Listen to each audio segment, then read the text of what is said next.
எழுத்தாளர் வேல ராமமூர்த்தி அவர்களின் குற்ற பரம்பரை பகுதி 30. வேயண்ணாவின் கையை இறுகப் பற்றி விக்டர் துரை குலுக்கியது பெருநாளி ஆட்கள் பலருக்கு நெஞ்சை பிசைந்தது. வெள்ளக்காரன் விவரங்கட்டவனா இருப்பான் போல இருக்கு. நமக்கு பாதுகாப்பா இருப்பான்னு தானே கச்சேரிக்கு இடமும் குடியிருக்க வீடும் கொடுத்தோம். ஆரம்பமே கோணலா இருக்குதே. 2 நாளைக்கு முன்னாடி தான் நடுக்காட்டு சந்தையை தீ வச்சு கொளுத்துனாங்க. ஊருக்குள்ள நுழைஞ்சு வீடு வாசலை அடிச்சு நொறுக்குனாங்க. அதுக்கெல்லாம் கேள்வி கிடையாதா? வள விரிக்காமைய வந்து விழுந்த வேயண்ணாவுக்கு மரியாதை என்னவோ பலமா இருக்குது. முடம் விழுந்த பெருநாளின்னு புலவன் சொன்னது சரிதானோ என்று எண்ணும் போதே சுற்றி வளைத்திருந்த போலீசுகளுக்கு விரைப்பு குறைந்தது. தருணம் பார்த்து காத்திருந்த வெள்ளைக்கார சார்ஜென்ட் முகம் சுழித்தான். விக்டர் துரையின் செயல் ஆச்சரியமாக இருந்தது. இதுவும் ஒரு தந்திரமோ என யோசனை ஓடியது. மிஸ்டர் வேயண்ணா, கச்சேரிக்கு போவோமா? விக்டர் துரை புன்முறுவலோடு அழைத்தார். வேயண்ணாவுக்கு விக்டர் துரையை புரிந்து கொள்ள முடியவில்லை. இவன் தான் வெள்ள அதிகாரியோ? பல வருஷங்களுக்கு முன்னாடி வனத்திலிருந்து நம்ம கூட்டத்தை விரட்டி அடிச்ச குதிரைக்காரனோட சாயல் தெரியுதே. இவ்வளவு பேர் மத்தியில இவன் தர்ற மரியாதைக்கு நோக்கம் என்ன? ஏதாவது சூது இருக்குமோ? இருந்தாலும் இவன் நம்ம என்ன செஞ்சிட முடியும்? கூட்டம் விலகி வழிவிட்டது. வேயண்ணாவும் விக்டர் துரையும் நடக்க வையத்துறை அணைவாய் நடந்தான். ஓரமாய் ஒதுங்கி கிடந்த முக்கியஸ்தர்களுக்கு சின்ன நம்பிக்கை துளிர்விட்டது. ஏதோ திட்டம் போட்டுத்தான் வேயண்ணாவை வெள்ளக்காரன் கூட்டிட்டு போறான். போலீஸ்கள் பின்தொடர்ந்தார்கள். சிட்டு நடந்தால் பொழுது கிளம்பும், பேசினால் ஊர் கூடும் என்று என்னவோ வாயை இறுக மூடிக்கொண்டு பொத்தி பொத்தி நடந்தாள். இன்னைக்கு 2ல் 1 முடியுமா முடியாதா? அப்புறம் என்ன? இந்த வில்லாயுத மச்சான் எத்தனை நாளைக்கு தான் ஏக்கும்? முடியாதுன்னு சொல்லு. என் மாம வேயண்ணா இருக்காரு, அவருக்கு தெரியாத நியாயமா? கண்ணை கசக்கி கொண்டாள். உனக்கு மாப்பிளக்காரி யாரு? நான் தானே. என்ன ஏறட்டும் பார்க்காம காடோ செடியோன்னு அலைஞ்சா என் கதி என்ன? நம்ம சாதி வழமை உனக்கு தெரியுமா தெரியாதா? காலை இடரும் சேலையை இடுப்பில் சொருகி கொண்டு நடந்தாள். என்ன தொட வேணாம், தூக்க வேணாம். ஒரு வார்த்தை அடிய போடி கிறுக்கு சிரிக்கி. நீ தான் எனக்கு மாப்பிளக்காரி, உன்னைத்தான் கட்டுவேன். கொஞ்சம் பொறுன்னு ஒரு வார்த்தை பேசுனா மனசு ஆறி போயிருமே. தலைமயிரை அள்ளி முடிந்து கொண்டே வந்தாள். நீண்டு தொங்கும் வால் ரோமத்தை அசைத்தபடி குதிரை நின்றது. வீட்டு திண்ணையில் கழுகு உட்கார்ந்திருந்தது. வில்லாயுத மச்சான் வீட்டுக்குள்ளதானே இருக்கு. வீட்டை நெருங்கியதும் மனதுக்குள் பயம் கொடுத்தது. மெல்ல வாசலோரம் தலை நீட்டினாள். உள்ளே வில்லாயுதம் படுத்திருந்தான். வாசலில் தேடி பிடித்து ஒரு சின்ன கல்லை எடுத்து எரிய ஓங்கினாள். வாங்க மதனி. ஈரத்தலையை உலர்த்தி கொண்டே அன்னமகில் வந்தாள். உங்க அண்ணன் எங்க? கல்லை பின்புறம் மறைத்தாள். அந்தா தூங்குது. ஊர் சுத்தி வந்த அலுப்பு கழுதைக்கு. யாரு? எங்க அண்ணன் கழுத. தலைமுடி ஈரத்தை சிட்டுவின் முகத்தில் தெறிக்க உதறிவிட்டாள். தெரியாம சொல்லிட்டேன்டி. உங்க அண்ணன் கழுதை இல்ல, யாருக்கு அடங்காத குதிரை. திண்ணையில் சம்மணமிட்டு உட்கார்ந்தாள். கண்கள் துருதுருவென அலைந்து கொண்டே இருந்தன. வில்லாயுதத்தின் குதிரையை பார்க்க பார்க்க உறுத்தி கொண்டே இருந்தது. குதிரை வில்லாயுதம் போலவே தெரிந்தது. அடிய அன்னமயிலு, இந்த குதிரை மேல என்னை ஏத்தி விட. அன்னமயில் சிரித்தாள். குதிரையை பார்த்தாலும் எங்க அண்ணன் நினப்பு தானே. அன்னமயிலு அன்னமயிலு ஏத்து விடுறி. கையை பிடித்து இழுத்து கெஞ்சினாள். இதுக்கு முன்னால குதிரை மேல ஏறி இருக்கீங்களா? மச்சானோட குதிரை தானே, எனக்கு அடங்கி போவும். ஊரை ஒரே ஒரு சுத்து. குதிரையின் கட்டை அவிழ்த்தாள். மதனி வேண்டாம். சிட்டு விடுவதாக இல்லை. சேலையை வரிந்து கட்டினாள். காலை கொஞ்சம் தாங்கி விடு. கொஞ்சம். தாவி பிடித்து ஏறினாள். அன்னமையில் அரை மனசும் குறை மனசுமாக சிட்டுவின் காலை தாங்கி விட்டாள். வீட்டுக்குள் வில்லாயுதம் புரண்டு படுத்தான். சிட்டு ஏறி உட்கார காத்திருந்தது போல குதிரை பாய்ந்து கிளம்பி விட்டது. கச்சேரியாக மாறியிருந்த மணியக்கார விட்டு எல்லையில் கூட மிதிக்காமல் வையத்துறை வெளியிலேயே நின்று கொண்டான். தன் தாயார் காலத்தி கொலையுண்ட வீடு. தாயாரின் வயிற்றை கீறி எடுத்து தன்னை தெருவில் விட்டறிந்த வீடு. முகம் தெரியாத தாயின் உயிர் உள்ளுக்குள் அலையடித்தது. நிமிர்ந்து கூட பார்க்கவில்லை. வலிய வந்து சிக்கிக் கொண்ட கொம்போதி வேயண்ணாவை வெள்ளைக்காரன் படுத்த போகும் பாட்டை வேடிக்கை பார்க்க உள்ளூர் சனம் கச்சேரி வாசலில் ஜாடை மாடையாய் அலைந்து திரிந்தது. வெள்ளைக்காரன் விவரமானவன் தான். நயந்து பேசி வேயண்ணா உள்ள கொண்டு போயிட்டானே. வேயண்ணா அடி விடுறத கண்ணால பார்க்க முடியாட்டாலும் கத்துற சத்தத்தை காதால கேட்போம். உள்ளூர் ஆள் யாருக்கும் கச்சேரிக்குள் நுழைய அனுமதி இல்லை. கண்களையும் காதுகளையும் காய போட்டு காத்திருந்தார்கள். கச்சேரிக்குள் முதலாக நுழைந்த வேயண்ணா சுற்றிலும் ஒரு பார்வை பார்த்தார். பின்தொடர்ந்து வந்த போலீஸ்கள் கச்சேரி தடம் மிதித்ததும் தடதடவென ஓடி அவரவர் நிலைகளில் நின்று விரைத்து கொண்டார்கள். துப்பாக்கிகள் வரிசையாக அடுக்கி வைக்கப்பட்டிருந்தன. கை விலங்குகளும் திருக்கைவாள் சவுக்கும் சுவற்றில் மாட்டி தொங்கின. கையில் வேல்கொம்போடு வேயண்ணா படியேறினார். வெள்ளைக்கார சார்ஜென்ட்டுக்கு சுருக்கென்றது. இருக்கையை வாகு பண்ணி வேயண்ணா அமர்ந்தார். மிஸ்டர் வேயண்ணா, உங்களை பத்தி நிறைய கேள்விப்பட்டேன். ஆனா தப்பா கேள்விப்பட்டேன். விக்டர் துரை உதடு அழுங்காமல் பேசினார். எப்படி கேள்விப்பட்டீங்க?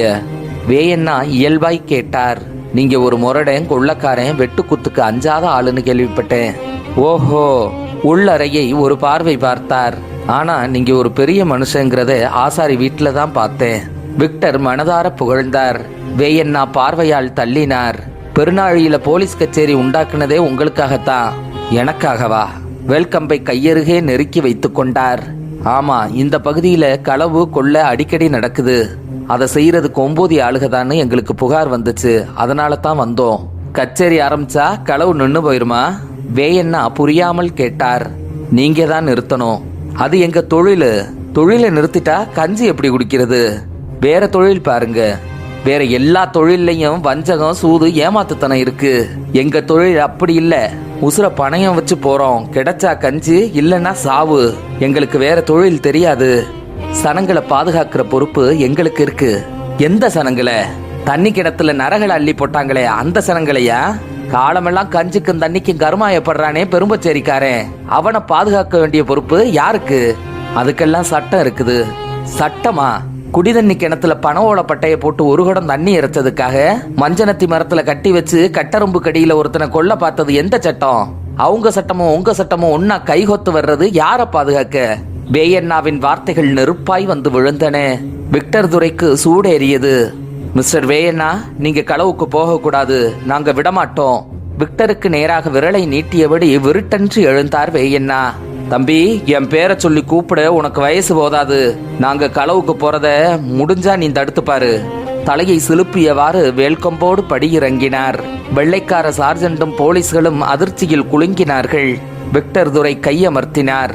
சட்டத்தின் நடுநெஞ்சில் சவாலை செருகிவிட்டு கையில் வேல்கம்போடும் கனத்த செருப்பு சத்தத்தோடும் படியிறங்கி போய்கொண்டிருக்கும் வேயண்ணாவை நிலைகுத்திய கண்களால் கூர்ந்து நோக்கியவாறு விக்டர் துரை அசையாமல் உட்கார்ந்திருந்தார். பகுதி 31. வெட்டிச்சிதறும் மின்னலாக கச்சேரியை விட்டு வெளியேறினார் வேயண்ணா. அலறலையும் கதறலையும் கேட்க காய்ந்து கிடந்த உள்ளூர் காதுகளில் வேயண்ணாவின் செருப்பு சத்தம் பாம்பாய் நுழைந்தது. வேல்கம்போடு வருபவரின் கண்ணில் பட்டுவிடாமல் தெருவோர தடுப்புகளில் பதுங்கினார்கள். தன் தாயை பழிகொண்ட மணியக்கார விட்டு வாசலை மிதியாமல் வெளியே ஒற்றையாளாய் காத்திருந்த வையத்துறை வேயண்ணாவை கண்டதும் எழுந்து ஓடி வந்தான். முகக்குறிப்பிலேயே புரிஞ்சு போச்சு. ஐயா, உள்ள ஏதும் விவகாரமா? வையத்துறை நடந்து கொண்டே பேசினான். மீன் வளைய போட்டு யானைய பிடிக்க பாக்குறானுங்க. என்னையா சொல்றீங்க? ஊருக்கு வா, விவரமா சொல்றேன் என்றவர் பச்சைமுத்து சொன்னது சரிதான் என்றபடி பெருநாளி கடைத்தெருவுக்குள் நுழைந்தார். கைகளில் விலங்கும் கால்களில் சங்கிலியும் மாட்டி இழுபட்டு வருவார்கள் என எதிர்பார்த்து காத்திருந்தவர்களுக்கு சப்பென்று போனது. வேயண்ணாவை விட வையத்துறைதான் ஆத்திர பெருக்கோடு நடந்து போனான். முடிக்கருகளால் இருவரின் மேனியும் இன்னும் கருத்திருந்தது. விளையாட்டு போக்கில் வெள்ளாயுதத்தின் குதிரை மீது ஏறி சிட்டு உட்கார்ந்ததும் நாலுகால் பாய்ச்சலில் கிளம்பியது. குதிரையின் எந்த துள்ளலுக்கும் சிட்டு பதற காணோம். ஒரு குருட்டு கணக்கில் லகானை இறுக பற்றி இருந்தாள். கொம்பூதி தெருவழியே குதிரை ஓட்டம் எடுத்தது. ஆணும் பெண்ணும் அத்தனையும் விருமாந்து போய் வேடிக்கை பார்த்தது. கூழாணி கிழவிக்கு பெருமை புடிபடல. அடியே சிட்டு, நீ உட்கார்ந்துருக்கிறது குதிரை மேல இல்லடி, உன் மாமன் வில்லாயுதத்து தோளு மேல. பிடிச்சபடிய விடாதடி சத்தம் போட்டு கத்தினாள் கூழாணி. சிட்டுவை குதிரையில் ஏற்றிவிட்ட அன்னமயில் குதிரையின் பாய்ச்சலை கண்டதும் குலை பதறி வீட்டுக்குள் ஓடினாள். வஜ்ராயினி பற்றிய கனவில் உழன்று கொண்டிருந்த வில்லாயுதத்தின் தோளில் தட்டி எழுப்பினாள். அரை கோபத்தோடு கண் விழித்தவனுக்கு விவரம் சொன்னதும், என்ன சிட்டு குதிரை ஏறி போனாளா? எந்த பக்கம்? துள்ளி எழுந்து வாசலுக்கு ஓடினான். மந்த பக்கம்தான் போகுது. இந்நேரம் சிட்டு மதன் எங்க விழுந்து கிடக்குதோ. அவ விழுந்தா விழுகட்டும், குதிரை எங்க போச்சோ? தெருவழியே பாய்ந்து ஓடினான். ஊர் சனத்துக்கு நல்ல வேடிக்கை. குதிரை ஏறி முன்னால பொண்ணு போறா, பின்னாலேயே மாப்பிள்ள ஓடுறான். கல்ல குடிச்சிட்டு வெறியில கிடந்த இளவட்டங்கள் எல்லாம் காலை அகட்டி பரப்பி புறங்கைய ஊண்டுன மாதிரி சிரிச்சு உருண்டதுக. கல்லு விற்கிற தேனம்மா வெத்துல வாய்க்குள்ள சிரிப்ப கொதப்புனா. சிட்டு ஏறிய குதிரை ஆலமரம் தாண்டி விட்டது. வெள்ளாயுதம் குறுக்கே பாய்ந்து ஓடினான். மேடு பள்ளங்களில் குதிரையின் பாய்ச்சலை சிட்டுவால் சமாளிக்க முடியவில்லை. முகத்தில் பாதையின் இருபக்கம் உள்ளடிவேறு காயப்படுத்தியது. தலை கிறுகிறுத்தது. ஊடுபாதையில் புகுந்து வந்த வெள்ளாயுதம் ஓடைக்கரை இறக்கத்தில் குதிரையை மறித்தான். ஓடை பெருமணலில் குளம்படி வேகம் குறைந்தது. ஆனால் குதிரை நிற்கவில்லை. இணைசேர ஓடியவன் ஒரு தாவில் குதிரையின் முதுகில் அமர்ந்தான். மயங்கி கிறுகிறுத்த சிட்டு வெள்ளாயுதத்தின் மார்பில் சாய லகானை பிடித்து கொண்டான். ஓர மரநிழலில் குதிரை நின்றது. மார்பில் சாய்ந்து கிடந்த சிட்டுவை தன் உடம்போடு ஏந்தி கீழே குதித்தான். மச்சானின் உடம்போடு பரவி கிடந்த சிட்டுவுக்கு மயக்கம் போன போக்கு தெரியவில்லை. பெரிய மனுஷி ஆன பின்னர் இப்படி ஒரு முழுவான திரேக தீண்டலை சிட்டு அனுபவித்ததே இல்லை. காலமெல்லாம் மச்சான் மடியில் இப்படி மயங்கி கிடக்கத்தானே சிட்டு தவமாய் தவமிருந்தாள். கண் விழித்தால் போனது. வெள்ளாயுதம் உதறி விடுவான். மர நிழலில் பெண்பாரம் இறக்க குனிந்தான். கழுத்தை வளைத்திருந்த சிட்டுவின் கரங்கள் மெல்ல இறுகின. முகத்தோரம் உரசிய வெள்ளாயுதத்தின் மீசை உதடுகளில் கள்ளக்கண் போட்டாள். தோதாக முகம் நகர்த்தி உதட்டோரம் கொடுத்தாள். முதுகை வளைத்தாள். நெஞ்சு அழுந்திய வெள்ளாயுதம் பூமி தழுவி அடியாழத்தில் இறங்கிக் கொண்டிருந்தான். சிட்டுவின் அளவுக்கு வெள்ளாயுதத்தின் கண்களும் செருகிப் போயிருந்தன. ஓடை தனிமையில் அவளை விட்டு இறங்கிய மயக்கம் அவனை பீடித்தது. மச்சானின் கைகளில் இணக்கம் தெரியவும் பயம் விட்டு முழுமையாக கண் விழித்தாள். இரட்டை தேகங்கள் பற்றி எரிந்தது.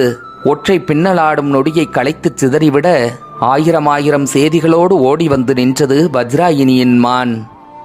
விக்டர் துரை ஏறி வந்த சாரட் வண்டி வீட்டு முன்னால் நின்றது. மண் அடைபாதையை கூட விக்டரின் இளம் மனைவி கண்ணாடி ஒழுங்கில் வைத்திருந்தாள். சாளரத்தில் இடப்பட்டிருந்த மர இருக்கைகள் பளபளப்புடன் அமைந்திருந்தன. ஒரு தூசி துரும்பை கூட கண்டெடுக்க முடியாத சுத்தம் வீடு முழுக்க நிறைந்திருந்தது.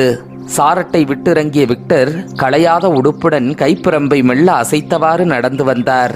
வருகைக்காக காத்திருந்தவள் சாளரத்து வாசலோரம் முறுவலித்து நின்றாள்.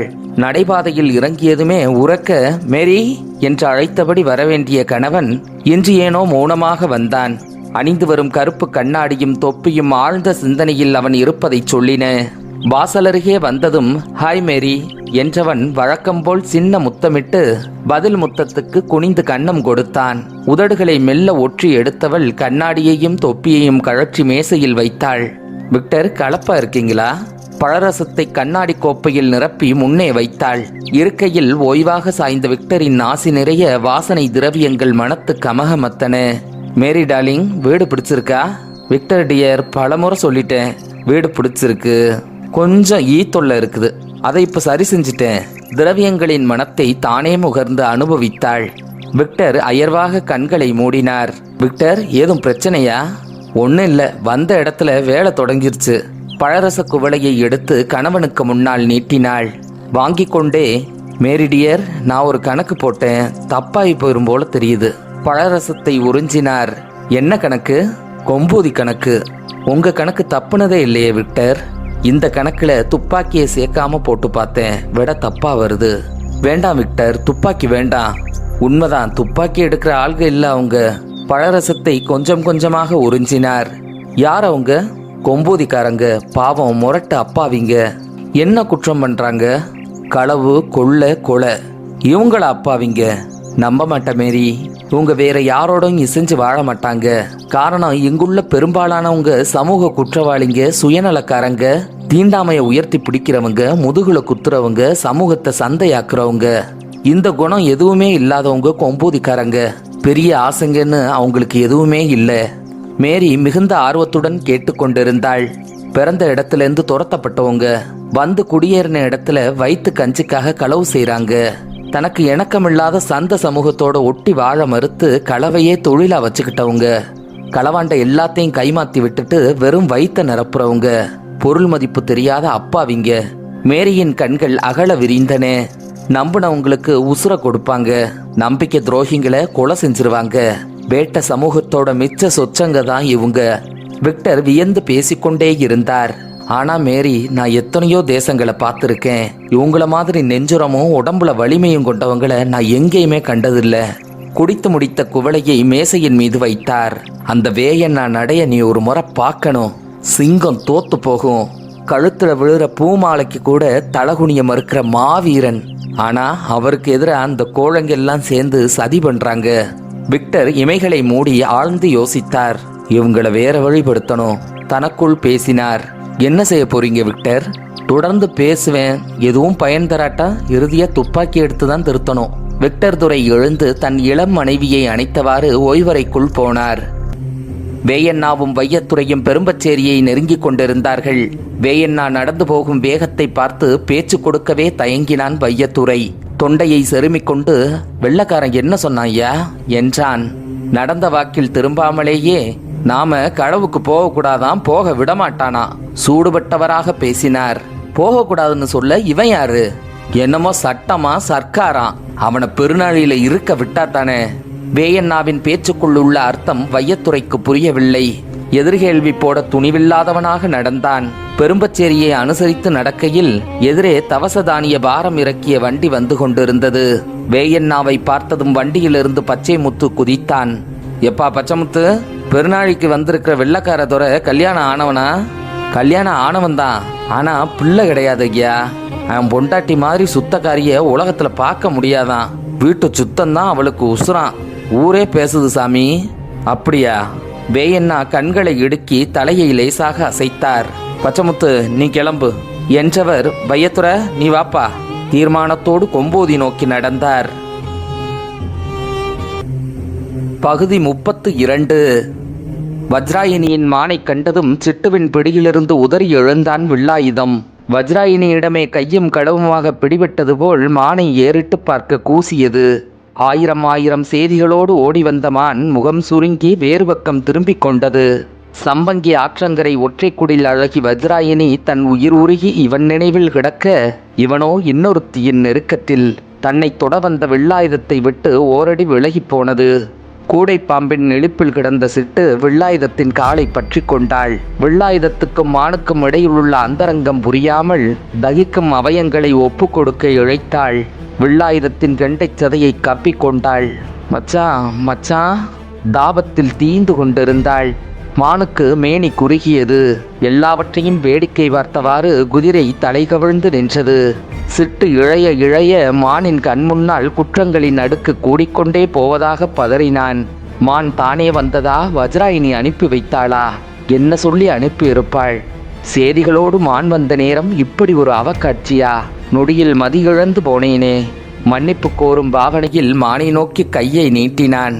திரும்பிக் கூட பார்க்காத மான் ஓடைக்கரை தாண்டி துள்ளி பாய்ந்து ஓட்டு பாதையில் பறந்து போனது. சிட்டு மானை பார்க்கவில்லை, குதிரையை பார்க்கவில்லை. வெள்ளாயுதத்தின் காலை வளைத்திருந்தாள். சிட்டுவை பார்க்க வெள்ளாயுதத்துக்கு மனம் கொள்ளவில்லை. தாம் முறப்பொண்ணு அத்த மக, தாமேல உரிமை கொண்டாட உடம்பப்பட்டவதான். ஆனாலும் மனசெல்லாம் வஜ்ராயினியே சூழ்ந்து கிடக்குறா. சிட்டு எழுந்துரு, வீட்டுக்கு போலாம். மச்சான் வேண்டாம், எழுந்துரு. குதிரையில் சிட்டுவை தூக்கி போட்டான். மேலேறி அமர குதிரை கொம்போதி நோக்கி நடந்தது. கொம்போதி மந்தையில் வேயண்ணாவை சுற்றி ஊர் கூடி கிடந்தது. பெருநாளில போலீஸ் கச்சேரி உண்டு பண்ணதே நமக்காகத்தானா? கூடி கிடந்த சனங்களுக்கு ஒண்ணுமே புரியல. கழுவனுக்கு கேள்வி கேட்க தோன்றியது. கச்சேரி உண்டு பண்ணி நம்மளை என்ன பண்ண போறானா? களவுக்கு போகக்கூடாதான், போனா தடுப்பாகலாம். கூழானி கிழவிக்கு இப்போதுதான் விஷயம் தட்டுப்பட்டது. இதனடா கூத்து, களவுக்கு போகக்கூடாதா? களவுக்கு போகாம பட்டினி கிடந்து சாக சொல்றானா? வேற தொழில் பார்க்கணுமா? நமக்கு இதை விட்டா என்ன தொழில் தெரியும்? நம்மளை எவன் நம்புவான்? ஒருவர் முகத்தை ஒருவர் பார்த்து முழித்தார்கள். களவுக்கு போக விடாம தடுக்க இவனுங்க யாரு? சர்க்கார் ஆளுகளாம். சர்க்கார் ஆளுகளோ அரண்மனை ஆளுகளோ, அவனுங்க அதிகாரமெல்லாம் கொம்போதி எல்லைக்கு வெளியே தான் நிக்கணும். ஊருக்குள்ள நுழைஞ்சா ஒட்ட நறுக்கணும். கூழானி விரல்களில் கத்தரி போட்டு காட்டினாள். முத நாள் ஊருக்குள்ள கால் வச்ச போதே உலக்கையால அவனுங்க உச்சிய பொழந்திருக்கணும். வெள்ளையம்மா ஆத்திரப்பட்டாள். எத்தனை பேர் இருப்பானுங்க? 10-15 பேர் இருக்கும். பூக்கழுத 10-15 பேர் தானா? இளவட்டங்களுக்கு இலகுவாக தெரிந்தது. ஊரை விட்டு ஊர் வந்து வெள்ளக்காரன் இவ்வளவு தைரியமா பேசுறானா? ஏதோ இருக்குது. கச்சேரியில ஆயுதம் இருக்குதா? கட்டையில வரிசையா அடுக்கி வச்சிருக்கானுங்க. கையில கம்பு இருக்கு. நம்ம வளரி வேல்கம்பு அருவா மாதிரி எதுவும் இருக்குதா? வேல்கம்பு அருவா தட்டுப்படல. ஆனா அடுக்கி வச்சிருக்கிறது வெறும் கட்டை போல தோணல. ஏதோ சீமை ஆயுதமா இருக்கும்னு நினைக்கிறேன். எந்த சீமையிலிருந்து ஆயுதம் கொண்டு வந்தாலும் இந்த கொம்பூதி வாரிசுகளை ஒன்றும் பண்ண முடியாது. சனமெல்லாம் தெம்பாகத்தான் பேசினார்கள். ஆனால் வேயண்ணாவுக்கு ஒரு முடிச்சு விழுந்து உறுத்தி கொண்டே இருந்தது. வெள்ளைக்காரன் தோரணை, அதிகாரம், கட்டுக்கோப்பு எல்லாம் சேர்ந்து ஒரு முடிச்சாக விழுந்திருந்தது. பெரும்பச்சேரியை தவிர மற்ற ஊர்க்காரங்களுக்கு நம்ம பேர்ல நல்லெண்ணம் கிடையாது. எச்சரிக்கையாத்தான் இருக்கணும். வர்ற ஆபத்தை முன்னாலேயே கிள்ளி எறிகிறது தான் நல்லது. கள்ளராமன் சுழிவாய் யோசனை சொன்னான். வேயண்ணா கணக்கு அதுதான். ஆனாலும் அவசரப்பட வேணாம். வெள்ளைக்காரன் அடுத்து என்ன பண்ணுறான்னு பார்ப்போம். சுற்றி நின்ற போலீஸ்களுக்கு மத்தியில் விக்டர் துரை பேசினார். இன்னைக்கு ராத்திரி எல்லாரும் கொம்பூதிக்கு போங்க. ஊருக்குள்ளே போகக்கூடாது. களவுக்கு புறப்பட்டு வர்ற வழியில் பதுங்கிருங்க. எவ்வளவு நேரம் ஆனாலும் நீங்கள் அங்கே காத்திருக்கணும். அவங்க வெளியேறி வரவும் சுற்றி வளைச்சு விக்டர் துரை சொல்லி முடிக்கவில்லை. கிழட்டு போலீஸ் துப்பாக்கி இல்லாமல் நெருங்க முடியாது ஏசமா. எல்லோர் சார்பிலும் பேசினார். துப்பாக்கி கொண்டு போங்க, ஆனால் சுடக்கூடாது. துரை சொல்வது போலீஸுக்கு புரியவில்லை. நிலைமை ரொம்பவும் மீறினா மட்டும் சுடுங்க, ஆனால் யாரும் சாகக்கூடாது. கிழட்டு போலீஸுக்கு உச்சி மண்டை வியர்த்தது. இந்த துறை என்னையா சொல்கிறாரு? துப்பாக்கி கொண்டு போகலாம், ஆனால் சுடக்கூடாதான். சுட்டாலும் யாரும் சாகக்கூடாதான். வாயோரம் முட்டிக்கொண்டிருந்ததை சொல்லியே விட்டார். ஏசமா, கொம்பூதிக்காரன் கொலகார பயலுக ஏசமா. பொம்பளை கூட ஆயுதம் தூக்குவா. சுட்டாத்தான் சொன்னபடி கேட்பானுங்க. விக்டர் துரைக்கு சுளீர் என கோபம் வந்தது. ஏய் ஓல்டு மேன், எடுத்ததும் சுடுறதுக்கு இல்லை துப்பாக்கி, பயமுறுத்தணும். துப்பாக்கினா என்னன்னு முதல்ல அவங்களுக்கு தெரிய வைக்கணும். வெள்ளைக்கார சார்ஜென்ட் வாய் திறந்தான். துரை, கொம்பூதிக்கு மோட்டார் கார் போக பாதை இல்லை, நடந்து தான் போகணும். இன்னைக்கு நடந்து போங்க, பயமுறுத்திட்டு வந்துருங்க. நாளைக்கு முள்ளு வெட்டி பாதை ரெடி பண்ணுங்க. கிழட்டு போலீஸ் வாய்க்குள் முணுமுணுத்தார். கொம்பூதிக்காரனாவது பயப்படுறதாவது. விக்டர் துரை மறுபடியும் சொன்னார். 2 பக்கமும் ஆள் சேதாரம் ஆகக்கூடாது, ஓகே? வெள்ளைக்கார இளவட்ட போலீஸ்கள் கொம்பூதி குமரிகளை நெஞ்சுக்குள் போட்டு மென்று கொண்டிருந்தார்கள். கொம்பூதிக்கு மானை அனுப்பிவிட்டு வஜ்ராயினி உற்சாக பெருக்கில் இருந்தாள். சொல்லு, வேற என்ன கேட்டான்? உன்னை கேட்டான். நீ வேணுமா அவனுக்கு? மான் சொன்ன வார்த்தைகளை மாறி மாறி நெய்ந்து கொண்டிருந்தாள். விதவிதமான ஆடைகளை உடுத்தி கொண்டாள். வண்ண வண்ண மலர்களை சூடிக்கொண்டாள். வகை வகையான வாசனை திரவியங்களை பூசிக்கொண்டாள். வீணையின் தந்திகளில் விரல் மேவ விட்டு வானத்து மேகங்களை கருக்க வைத்தாள். சம்பங்கி ஆற்றுக்குள் இறங்கி மீன் கூட்டத்துக்கெல்லாம் செய்தி சொன்னாள். அவன் பேரு வில்லாயுதமா. என்ன கேட்டானா? நான் வேணுமா அவனுக்கு? வஜ்ராயினி மேனியை மொய்க்கும் மீன் கூட்டம், நீ போகாத, அவனை இங்கே அழைச்சிட்டு வா. எங்களுக்கு விருந்தாளியா அவனும் இருக்கட்டும். எனக்கு மட்டும்தான் விருந்தாளி, அவனுக்கு நான் மட்டும்தான் விருந்து கொடுப்பேன். வேற யார் அவனை நெருங்கினாலும் என்னால் பொறுத்துக்கவே முடியாது. ஓடைக்கரையில் வில்லாயுதத்தை கையும் களவுமாக கண்டுகொண்டமான் மனம் கோணி துள்ளி பாய்ந்து வந்து கொண்டிருந்தது. பொழுது மயங்கி கிளம்பிய போலீஸ்கள் கொம்பூதி நோக்கி வந்து கொண்டிருந்தார்கள். விக்டர் துரையின் அணுகுமுறை வெள்ளைக்கார சார்ஜென்ட்டுக்கே புரியவில்லை. கச்சேரிக்குள் வந்த வேயண்ணாவை கட்டி உட்கார வைத்திருந்தால் கொம்பூதி கிராமம் தானாகவே வந்து சிக்கும். கிழட்டு போலீஸுக்கும் அதுதான் தோன்றியது. தலைய சுத்தி மூக்க தொடுற கதையா இருக்குது. வந்த ஆளை விட்டாச்சு, இப்ப என்னடானா துப்பாக்கி கொண்டு போகவான், சுடக்கூடாதான். சுடலைன்னா அது வெறும் மரக்கட்டை தானே. எவன் பயப்படுவான்? அதுவும் கொம்பூதிக்காரனா பயப்படுறவன். நம்ம கையில உள்ள துப்பாக்கிகளை பிடுங்கி கொம்பூதி பொம்பளைய அடுப்பறிக்க போட்டாலும் போடுவாளுங்க. சுடணும் ஏசமா, சுடணும். 4 பேரையாவது சுட்டு தள்ளணும். கிழட்டு போலீஸ் வயதுக்கு மீறிய வேகத்தில் இருந்தார். நடந்து வரும் எல்லா போலீஸ்களின் கையிலும் துப்பாக்கி இருந்தது. எல்லாவற்றிலும் ரவை ஏற்றி இருந்தார்கள். பெரும்பச்சேரி தாண்டும் போது இருட்டு கிளம்பியது. இனி ஒத்தையடி பாதை, முள்ளுக்காடு. முன்னே நடந்து கொண்டே சார்ஜன் சொன்னான். பெரிய மோட்டார் போற அளவுக்கு பாதையை நாளைக்கே ரெடி பண்ணணும். பெரும்பச்சேரி ஆளுகளை விட்டு வெட்ட சொல்லணும். கொம்பூதியை பிடிச்சி கொடுக்க பெரும்பச்சேரிக்காரன் வரமாட்டான் ஏசமா. 2 ஊருக்காரனும் நகமும் சதையும் மாதிரி. பெருநாழி ஆளுகளைத்தான் கிளப்பி விடணும். கிழட்டு போலீஸ் எல்லாவற்றிற்கும் பதில் வைத்திருந்தார். சதையிலிருந்து நகத்தை பிச்சு எரியணும். சார்ஜென்ட்டை முள்ளுக்காட்டில் நடக்க விடுகின்ற கோபம் அவனது வார்த்தைகளில் தெரிந்தது. நம்மளை இப்படி முள்ளுக்காட்டுக்குள்ள அலைய விடுறதுக்காச்சு எவனையாவது 2 பேரை சுடணும். பின்னிலா கிளம்பி மேலேறி கொண்டிருந்தது. வழக்கம் போல் களவுக்கு புறப்பட ஆயத்தமாக இருந்தது கொம்பூதி. உள்ளூர் நாய்களுக்கு என்னவோ இருப்பு கொள்ளவில்லை. ஆலமரம் தாண்டி ஓடவும் திரும்பவுமாக கனத்து குறைத்து கொண்டே இருந்தன. மனுஷர் கண்ணுக்கு தட்டுப்படாத ஆபத்தை மோப்பத்தில் கண்டு குறைக்கும் குறைப்பு பூழானிக்கு உறுத்தியது. நாய் ஓயவில்லை. வேயண்ணாவுக்கு தெரிஞ்சு போச்சு. ஊர் எல்லையில வெள்ளக்காரன் பதுங்கி இருக்கிறான்.